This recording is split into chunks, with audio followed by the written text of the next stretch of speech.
Hello again everybody and welcome to another video episode with Marwan El Kordi at The Lucky Gem. Hello YouTube, hello Instagram. Today we have an interesting topic and I debated a few times myself whether or not I should come out and speak about it again, but I will. The conclusion is it is necessary. So the purpose of my chat with you is to inform, to educate a little bit, and also to add a few touches as to how a proper ethical tarot reading should be. So we have a few things to talk about. Now, the reason I'm doing this is because at The Lucky Gem, we have been blessed and fortunate to do a lot of readings in the past few weeks in person. And there seems to be a continuous trend that I notice and something that I hear, from a lot of folks that I have read over the past few weeks. And that is that there are still a lot of fake psychics out there telling people they have spells cast on them, they have blockages where they don't, and that they need their help. So apparently the old gypsy trick is still working. Apparently the old ways of preying on people's vulnerabilities is still a business. Now, why do I come out? Well, because the people that I see that come ask for a reading, who mention they have been told by so-and-so that there is this around them, this negativity, this blockage. These are vulnerable people. So this is not a message for those fake psychics, those fake readers, really, as much as it is. I want to share with you guys more about how to spot them and how not to allow a person, a human being, to dictate how your life goes. How not to allow them to actually lock you in a framework of this is you, this is how I see you, this is your energy, and this is where you are. You got to know this, people.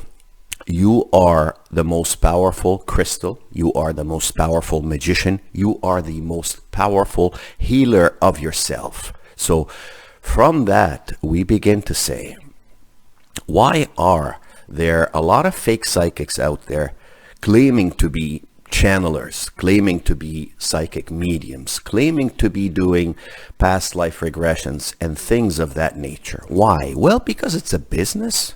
It's a business. Look, it's been around for many years, but we have to agree that over the past few years, the world has looked different, and the world continues to look different and is evolving. And due to the period of COVID as well, this just created such a proliferation of people who think they are psychics, people who think they are readers. Think about it. Lockdowns, time on people's hands, working from home, and the moment somebody can afford a $20 tarot deck, they have become a psychic. And this is how it happens, guys. The ego, their egos overtake their intent. So it does not become pure. Basically, people enjoy, that bully in school?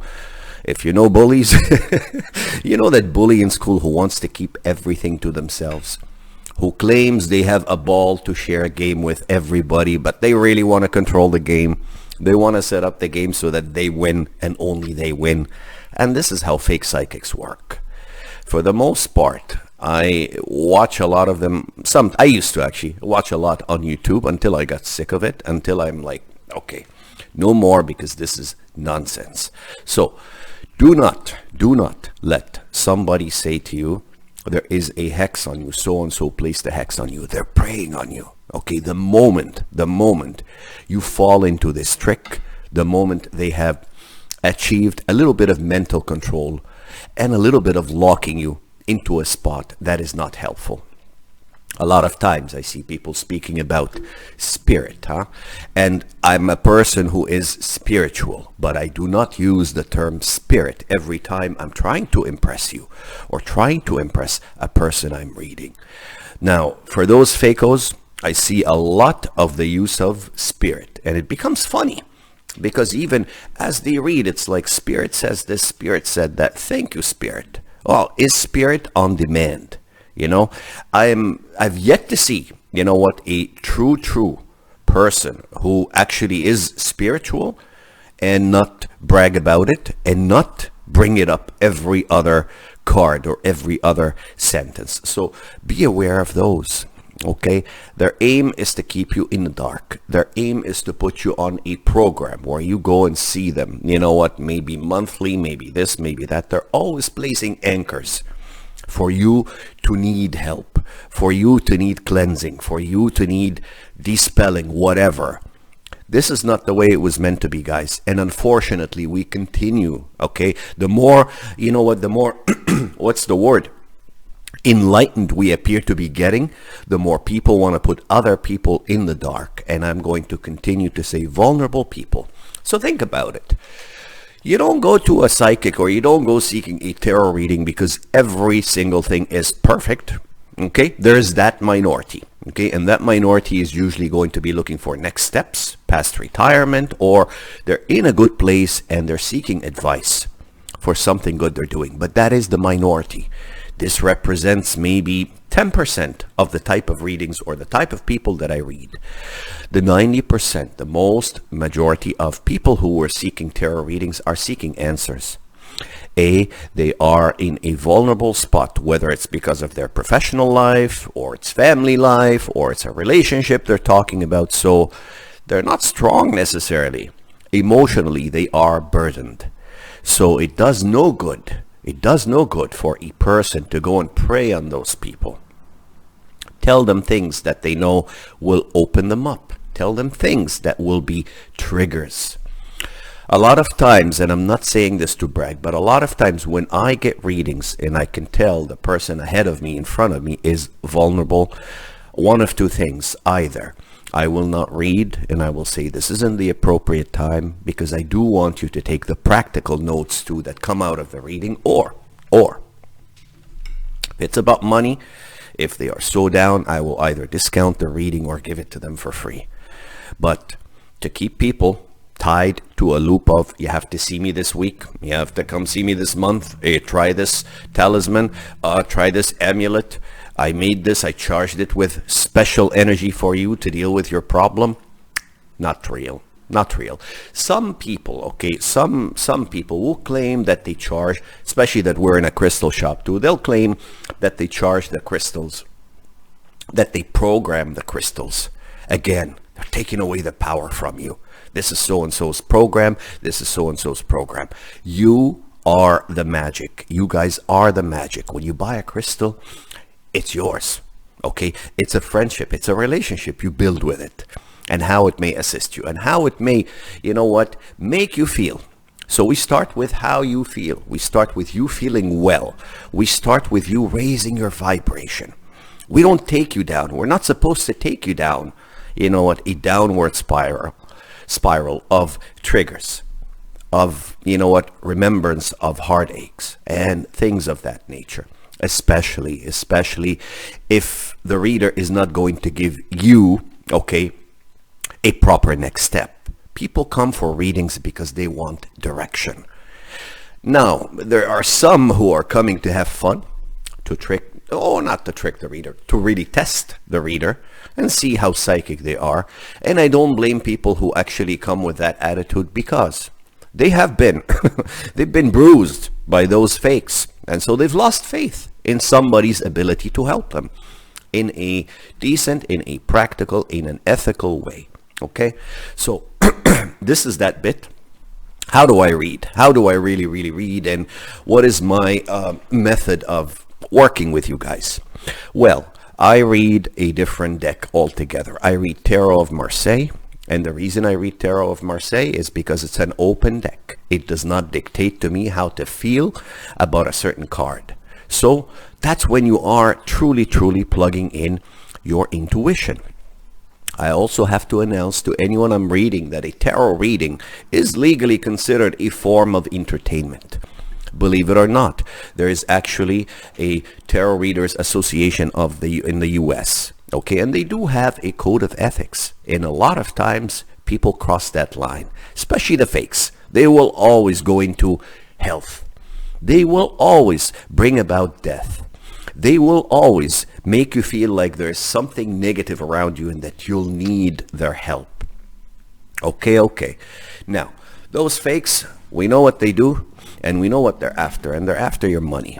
Okay? If there was anything, okay, sincere you would understand that a reader cannot conjure spirit, whatever they may refer to, and especially if they're unable to dismiss it. So we say this in Arabic, okay? And I'll translate it.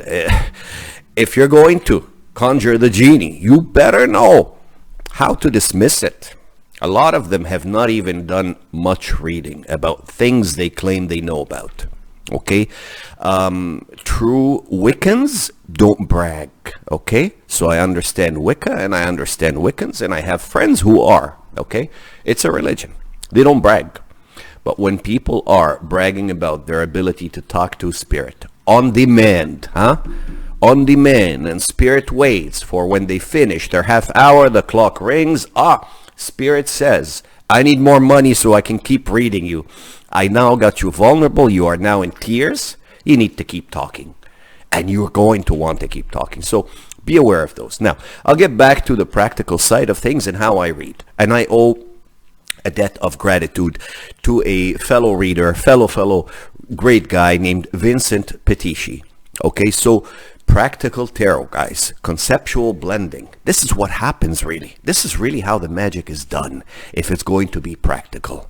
Okay, and Vince was able to coin the term creative thinking, conceptual blending, and how it may relate to tarot. I shouldn't say coin the term, really. He basically emphasized the link of what our minds are able of creating in terms of answers and finding solutions. And in my viewpoint, this is empowerment to the person who is asking the question.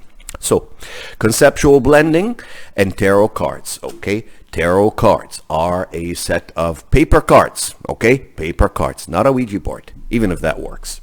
Paper cards that are supposed to prompt a random stimulus. So, when somebody comes to say, I have a question, I have a goal, how do I achieve a certain something? How do I, accomplish a particular goal? How do I take my, self to the next level in business? Any type of question. You have to design a spread, and you have to have a card spread that answers the question, that breaks down the question to elements they can act upon. So that's why we like to break it down into 6 key segments, if you will. What, why, how, when, where, and with whom. Okay? A lot of times, people will associate a reader with, everything else that is not related to the reading. So, yes, we are psychic. Yes, we have psychic abilities, but that does not mean that the reading is only all psychic.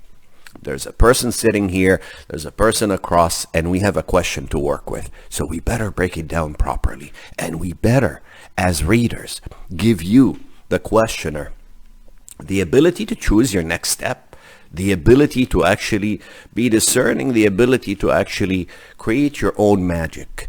This is how I read, guys. I open the deck, and we basically cut the deck, and we look at the question, and we agree how we're going to seek our cues and clues. Okay? And for the most part, I have had, I would say, great success in people when they come to my readings. The way they leave the reading is they have a clear, or at least a clearer picture, direction on their next steps. So I'll give you a couple of examples. Conceptual blending is introducing random stimulus, okay, something that doesn't really relate to the question, but forcing, okay, the mind to make a connection. So it's a technique that's been used by a lot of focus groups, creative thinking. So NASA, the Hubble telescope is a good example.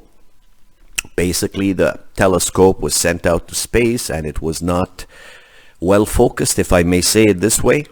So they had a focus group, and I'm going to tie this example to tarot. Okay, so they had a focus group, and the focus group, they had this guy who you can call their own tarot reader, who introduced random stimulus, just like the cards. Random stimulus. Okay, so the question was, how the heck do we focus this thing now that it's, whatever, millions of light years away? And they gave them an example, and they gave them the exercise, basically. So what we could call the conceptual blending, or the moderator, consultant, suggested what a tarot reader may suggest, a random stimulus into this thought process so we can force our minds to create a new solution. Okay? The random stimulus was, to all of you working on this issue, think of something in your washroom, okay, that may help focus this Hubble telescope. Okay? This is NASA. This is just like the washroom now. That example is just like a tarot card. Okay, so a lot of them go, one guy thinks of this, that, and then a guy is taking a shower and adjusting the pressure of the shower head. And then came the idea, the aperture of the pressure can actually provide more focus. And from that point onwards, we could point and say this was almost like a tarot reading. This was a conceptual blending exercise, okay, using random stimulus. In that case, it became anything you could find in your shower, alrighty? And then the idea was sparked. This is no different than what a practical, ethical tarot reading is like. And when we work with that methodology, we are respecting the intelligence and the feelings of the person across from us. This is how I read, guys, and I can read that way on any subject, minus health, because God knows we need professionals for that, and of course subjects related to death, and of course the silly one of, is my so-and-so cheating on me? You know what, you need to talk. Don't ask me if they're cheating on you. You need to have a chat. You need to have a little bit of an open discussion if there is so much lack of trust to the point that you suspect a partner is cheating. So I don't read on these. Or I'll read on it if they bring their suspected cheater. Okay, I'm happy to read them both in the same room. But it would be so unfair, you know, because we don't know. We don't know. For the most part also, guys, people tell you it's Thursday night, so it's market day, so I have to wave to some people. For the most part, people don't tell you everything, right? A lot of times you get people, you know what, coming to you with negativity. My family doesn't talk to me. So-and-so doesn't talk. So-and-so doesn't treat me well. So-and-so doesn't treat me well. Are they telling you the full story? For the most part, it won't be. So we have to also take a step back and appreciate that, you know what, not everybody is going to open up completely. Plus, maybe we don't want them to open up completely. Maybe we want to give them cues and clues as to that's a way to fix this aspect of life. That's a way to, you know what, fix this aspect of a relationship. Another example of practical tarot using random stimulus and conceptual blending. Conceptual, oh my God, conceptual. Conceptual blending, okay? So we talk about random stimulus, and then we're looking at a company who wants to invent the best can opener, okay? The best can opener. Canned foods? All right. So, random stimulus, creative consultant, like myself, tarot reader, okay? Goes in and says, okay, you focus group, you all look good. Alrighty, you want to create the best can opener in the world. Alrighty. Peapod. The peapod is the random stimulus for this exercise now. This is like a tarot card, okay? Pretend that's the high priestess, okay? The peapod, look at it, think about it, see how that relates to a can opener. And of course, you force your mind into considering things that don't add up. Maybe you'll create something new. Okay, so they thought, the peapod and a can opener. We want to be able to open that thing easy, huh? Less effort, and someone thought, look at the peapod. It's got a few peas in there, and it has this interesting seam. The interesting seam, huh? It's easy to break. This is not happening. It's easy to break. And then the peas are well contained inside. They're well preserved. Idea now. Idea. Spark. Oh, it isn't the can opener I need to work on. It's the actual can. It's the seam around the can. If we can make a seam easy enough that someone can just peel like that, we have a winner here. And there's a brand new idea. I wanted to build the best opener. Now I'm building the best can.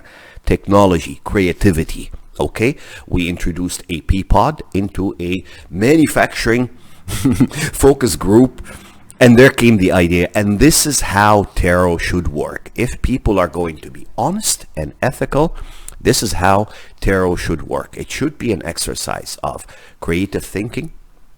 And now let's not discount psychic abilities completely. Now, you know your reader, and a lot of us are psychic. Most of us are psychic. All of us are psychic. We're just not aware of how psychic we may be or in what area those abilities are to develop them further. But if you guys know that your reader has a little bit of that, and that they're plugging in their best mental exercise to help spark an idea around your goal or around your question. What, why, how, and when, where, and with whom. How do we find that answer? Who could help? What do we have that's working well for us? Where can we create a new opportunity? What is the real purpose of, what we are trying to achieve here? Is it to find a better career fulfillment, or is it because of money? Or is it because I'm uncomfortable in the environment? Is it the location? And so on and so forth. So we're able to practically open up ways of new thinking. And this is how ethical tarot should be. A lot of times, just one more time on the fake psychics, again, they don't want you to understand what they're reading. So a lot of times they won't even have a card spread. That is the kind of the constitution of how we're reading and how we're going to achieve a certain outcome or how we're going to come up with a certain result. A lot of times people just read intuitively. Oh my God, you guys have, a great talent, absolutely. But those who don't have an out for you, those who don't have a way to plan your next step are taking you down a risky path. Because if you're not a reader, okay, you're going to need that kind of help most of the time, or you're going to realize this is all fake, leave it alone, when really there is a solution in the middle. There is a way that you yourself can actually use a tarot deck. That's why I enjoy teaching so much, to actually help puzzle some answers yourself. Alrighty. So we talked about fake psychics, we talked a little bit about creative thinking, conceptual blending, and how I do readings. And I'm just wanting to come out and say these things to you because guess what? We're in the fall. We're approaching the fall. Happy October coming in a few days. The days are getting shorter, okay? People's moods change. People's moods change when it gets dark earlier. When people's moods change, their emotions are changing. When we feel a little bit sometimes low vibe, that's when we resort to certain, activities to help. And boy, those guys are going to be coming out left and right towards this season now. So be aware when someone says to you, I'm a medium, I'm a channeler, put them through the test. Put them through the test. What are you channeling right now?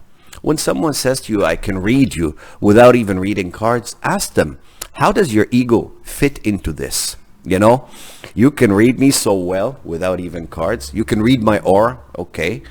Well, why do you want money? It's a business, guys. It's a business. And that's why you'll notice, if any of you has been to my channel, I don't put tarot reader, even though I'm there with the cards. What I put is business and profession and personal coach, because that's what I do for the most part. There's a lot of business coaching. I also don't like to tie people into come see me. You know what? I'm happy I see a lot of people, but once is good. Once is good. Otherwise, what was it? So be aware of clock watchers. Be aware of people who will, say anything to get you to pay $20. Be aware of people you meet at the fairs. How on earth can someone be channeling from supposedly spirit when all they can think of is the lineup of who's next and how do I fit those 15 minutes, okay, into somebody's idea of a question, and how do I take, more and more people in line. I find that a little bit distracting, okay. I find that if spirit was such an on-demand thing, okay, whatever they may refer to again, people should not be asking money. If this is it really, if this is really a sincere, genuine healer, okay, a shaman of sort, a person who's a guru of sort, for the most part, they should not be taking money, okay? And if they do it once, it should not be repetitive. And if they do it once, they should let you know, hey, let those ideas and thoughts simmer a little bit before you come back, okay? Don't come back next month. spend a few months working on things if they have done their job properly. This is what I wanted to share with you guys. Again, I continue to see people coming into the store doing readings, feeling sad about what somebody said to them. I continue to see people playing with people's minds. And the sad part is it's now starting to spill over to even some other types of practitioners. So tarot, psychic readings, this is one way of doing things. But then I also start to see a little bit more of Reiki practitioners also crossing the line. And that's important. We should all know what our specialty is, what our modalities are, and we should respect that we are not doctors, okay? We need those. We need medical doctors. We still do, I promise you. We are not legal advisors. We need those. Hopefully we don't need them often, but those exist, and they have that practice, and they know what they're doing, and they were certified in what they're doing. So keep it light, fellow readers who watch or who are watching. Keep it light, keep it practical. I think I've done a decent job at not making this a rant. I think I tried as much as I can to share more with you guys what I see in terms of trends around tarot readings right now and how to spot the fake ones. Usually, okay, your gut will tell you, because you are intuitive, because you are magical, because you are your own healer, because you are the creator of your own destiny. Nobody was given any more psychic abilities than others. Some people know how to plug into them, some people know how to develop them, and some people know how to use them to brag. And that's when the ego gets in. And I just say this, you know what, to those people. How do you go to bed at night? How do you go to sleep? Knowing that you are not channeling, knowing that you are not, you know what, in mediumship, if that even is true, knowing that you did not conjure spirit. How do you go to sleep? Having taken money from people, okay, saying that to them, bullying them into understanding that you have the upper hand of mystic knowledge, huh? Mystic knowledge, esoteric knowledge, and you have secrets. And a lot of times you're inserting other messages, anti-religion messages, anti-faith messages. A lot of those exist, guys. A tarot reading should not take you out of your faith, okay? A tarot reading is not related to faith or religion. Absolutely, your faith plugs into the process. Absolutely, this is who you are. But it should not be dictating. It should be non-denominational. It should not sway you away from God. It should not sway you away from who you are right now. A tarot reader should not say to somebody, you were this person in past life, okay? Where are you people going with that? Where are you people going with that? I get folks coming to me. One guy says to me, I feel I am not me. I'm someone else. I have been so told by this psychic reader, and I don't feel I am the person I am. I'm not obviously going to mention names, but they mention a name and they feel like they are somebody else. This is bad. Whoever did that to this person will probably get their karma back, because a distraught person, maybe even dealing with some mental health issue, how on earth do you put them in this downward spiral? So readers, healers, psychics, Reiki practitioners, please don't try to be Shlomo. Don't try to be Freud. Please don't try to be Freud. God knows what his thoughts were kind of a little bit so don't try to be him. Don't try to relay things to people's lives back to their childhood. If you're not a psychiatrist, if you're not a true counselor, don't go there. There is something practical and positive for you to do without infringing on other modalities and specialties, especially ones that are regulated. So this is my 2 cents, okay? Hopefully they're more like a toonie. This is my 2 cents on the subject. I wanted to do this video so it can serve as a reference also for Instagram, for when people want to have a reading with me. They know exactly my philosophy, the way I read, the way I see tarot readings, and how I think of our clients. Okay? We have to respect your intelligence. We have to respect your mental state. We have to have sincerity. We have to have modesty, humility, appreciating I'm equally as human as you are. Yeah, you may think this of me, but I'm equally as human as you are. I don't hold any additional powers, except mine, of course. I don't hold anything to change your life. You're the one changing your life, okay? Any crystal that we have at this beautiful, beautiful Lucky Gem shop is something to assist you, but you are the magician. Alrighty, guys, I'm gonna stop here, and maybe we'll do a second part down the road, but I hope this has helped. Would love to get your feedback and comments, and of course would love for you guys, those of you who are in Canada, who are local, to come by the shop. Very soon I will be announcing a workshop, how to read tarot, at the Lucky Gem here, sometime towards mid-October. But I think what's more important before that is really to do the how to use crystals, also at the Lucky Gem here. So love you guys. Thank you guys for all your kind support. Thank you for your kind mentions. Thank you for everything, and God bless you all, and we'll see you later, and bye for now.